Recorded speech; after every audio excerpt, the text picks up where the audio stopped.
बचपन में ही देश की आजादी की लड़ाई में कूद पड़ी। इस दौरान बालपन में ही जब देश की आजादी की इस लड़ाई के अभियान के साथ वंदे मातरम गाते हुए ब्रिटिश हुकूमत के खिलाफ नारेबाजी कर रही थी, तो मात्र 8 वर्ष की उम्र में ही उनकी पिटाई हुई थी। यानी उस समय की पुलिस और ब्रिटिश पुलिस उस समय उनकी पिटाई की। घर आकर के उन्होंने अपनी मां से शिकायत की, तो कहते हैं मां ने कहा कि नहीं, देश की आजादी के लिए इस प्रकार की मार को सहने का आदी बनना पड़ेगा। और इससे वह और मजबूत हुई और देखते ही देखते देश की आजादी की इस लड़ाई में भारत छोड़ो आंदोलन के उस अभियान में उन्होंने बढ़ चढ़ करके भाग लिया। यानी एक स्वतंत्रता संग्राम सेनानी के रूप में, एक समाज सेवी के रूप में और एक संवेदनशील जनप्रतिनिधि के रूप में व्यक्तित्व के ये 3 महान गुण स्वर्गीय कमला बहुगुणा के अंदर हम सबको देखने को मिलता है। मैं जब 2019 में प्रयागराज कुंभ के दौरान यहां पर आया था, तब मुझे एक शिविर में जाने का अवसर प्राप्त हुआ था और वह यात्रियों की सुविधा के लिए था, श्रद्धालुओं की सुविधा के लिए था। मुझे उस समय बताया गया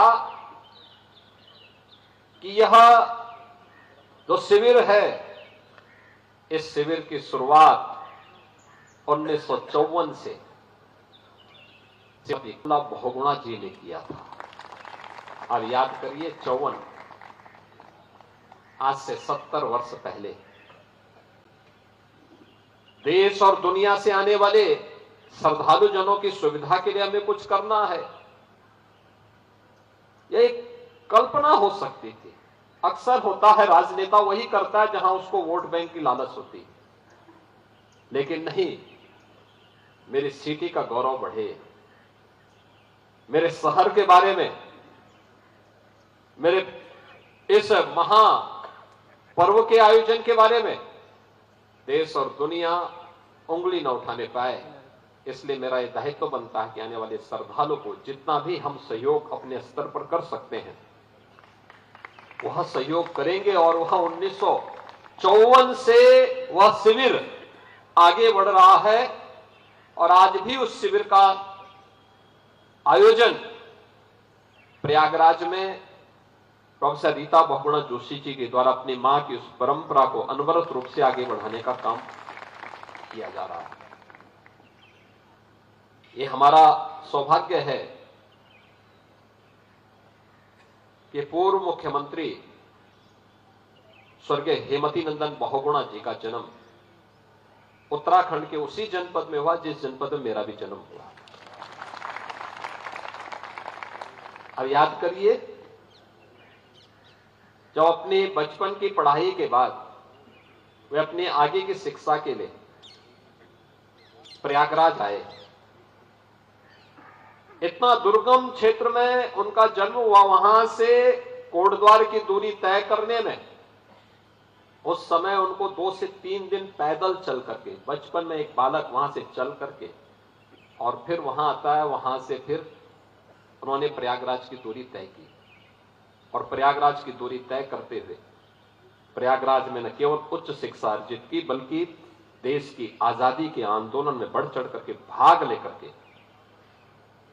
न केवल आजादी, देश को आजाद कराने के उस जज्बे के साथ 1942 में जेल की यातना को झेलते हुए भी वे इस आंदोलन का हिस्सा बने थे, बल्कि उसके उपरांत स्वतंत्र भारत में भारत की व्यवस्था का संचालन कैसे होना चाहिए, यह भी उनकी दृढ़ता में, लोकतंत्र की रक्षा के लिए हमें क्या कुछ करना है, कौन नहीं जानता है इस बारे में कि बहुगुणा जी तो उस समय मुख्यमंत्री थे, क्योंकि उन्होंने सत्ता छोड़ी थी। श्रीमती कमला बहुगुणा जी जेल गई थी और फिर 1977 में सांसद बनी। यानी जहां पे देश का प्रश्न होगा, लोकतंत्र का प्रश्न होगा, उस समय हम लोग किसी भी मुद्दे पर आगे आकर के देश के बारे में सोचेंगे। यह जज्बा उस परिवार में रहा है। आज जब उनकी प्रतिमा का, यहां पर ये मेरा सौभाग्य है कि पूर्व मुख्यमंत्री स्वर्गीय हेमवती नंदन बहुगुणा जी की भव्य प्रतिमा का अनावरण उनके शताब्दी वर्ष में लखनऊ की योजना भवन में करने का अवसर भी मुझे ही प्राप्त हुआ। और आज जब श्रीमती कमला बहुगुणा जी की इस भव्य प्रतिमा के अनावरण का प्रश्न आया तो शताब्दी महोत्सव में भी यह अवसर मुझे ही प्राप्त हुआ।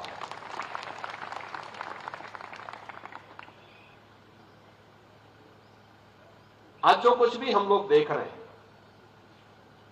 विकास का जो खाका है, नए उत्तर प्रदेश का दर्शन कर रहे हैं आदरणीय प्रधानमंत्री जी के मार्गदर्शन में, उनके नेतृत्व में। इसकी नींव हमारे इन सभी महान नेताओं ने उस समय रख दी थी जब संसाधन नहीं थे, साधन नहीं हुआ करते थे, उस समय रखी थी। वही परंपरा आगे बढ़ रही है। और यहां पर ठीक बोल रही थी प्रोफेसर रीता बहुगुणा जोशी जी कि हम इस होटल के पास ही जो घर थे उस घर में रहा करते थे। उनके कहने का पीछे का उद्देश्य ये भी था कि वे चाहते तो उन मकानों को खरीद सकते थे। परिवार प्रतिष्ठित परिवार था। प्रदेश के मुख्यमंत्री के रूप में, केंद्रीय मंत्री के रूप में, शासन के विभिन्न महत्वपूर्ण दायित्वों का निर्वहन करने के बाद भी कभी भी स्वयं के लिए अर्जित करने का भाव नहीं रहा, देने का भाव रहा। देश के लिए, समाज के लिए एक जज्बा रहा। और याद रखना, वही स्मरणीय बनता है, वही स्मरणीय बनता है। नहीं तो प्रयागराज में तो सैकड़ों एकड़ भूमि पे तमाम भूमाफियाओं ने कब्जा किया हुआ है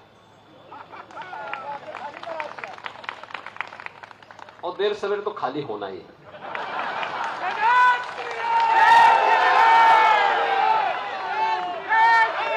लेकिन ये भाव अगर हर नागरिक के मन में आ जाए कि नहीं, मुझे देश के बारे में सोचना है, तो बहनों और भाइयों, मैं इस बारे में आपको कह सकता हूं कि प्रयागराज आज जैसे दुनिया के अंदर गूंज रहा है। विजय बहुगुणा जी विदेश में थे, वे आए यहां पर विशेष रूप से अपनी माता जी की मूर्ति के अनावरण के कार्यक्रम में। उन्होंने बताया दुनिया क्या सोच रही है।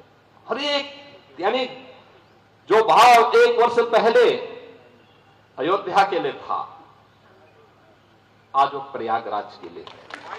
हर दृष्टि प्रयागराज की ओर देख रही है। हर एक की आत्मा इस समय प्रयागराज की तरफ है।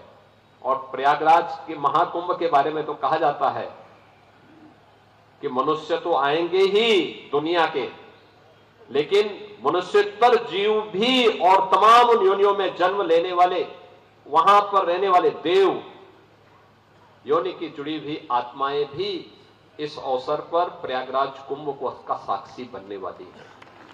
इसलिए प्रयागराज को उस भव्य रूप में प्रस्तुत करना, प्रयागराज को उस दिव्य रूप में रखना, स्वच्छ प्रयागराज